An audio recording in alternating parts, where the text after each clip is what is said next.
Hi guys, we're still presenting sternocleidomastoid, which is a short for SEM. Okay, we're proceeding to page 245, trail guide to the body and head, neck, and face. Looking at the image here, where the client is in a supine position, where the therapist is flexing his head slightly to engage the SEM. Okay, so having your partner in a supine with the practitioner at the head of the table, you're going to locate the mastered process of the temporal bone. So the medial clavicle and the top of the sternum, you're going to draw a line between these landmarks to delineate the location of the SEM.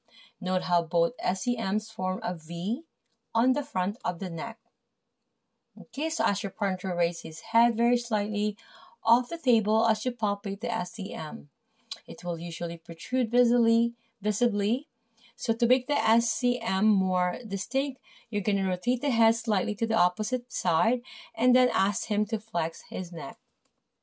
You're also going to palpate along the borders of the SEM, and you're going to follow it behind the ear lobe and then down to the clavicle and sternum.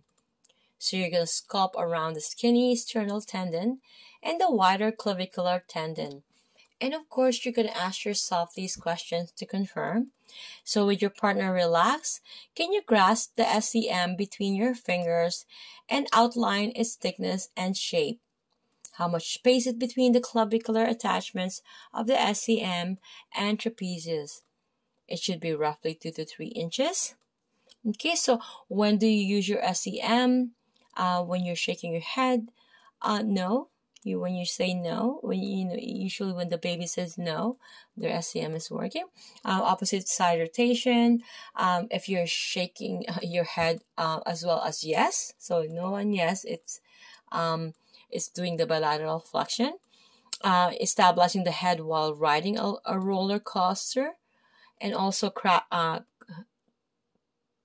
cocking your head to hear what someone is saying.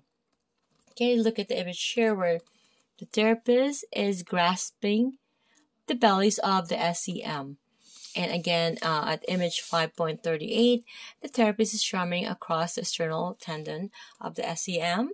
So since the carotid artery passes deep to the SEM, you might feel its strong pulse beneath or between your grasping fingers.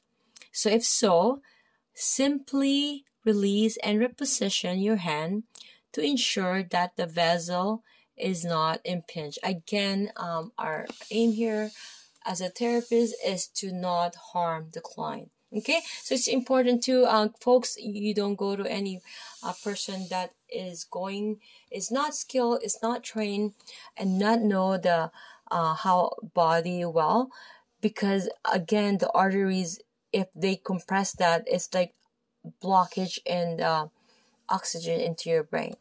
Okay, so I'll see you guys at page 246. God bless everyone.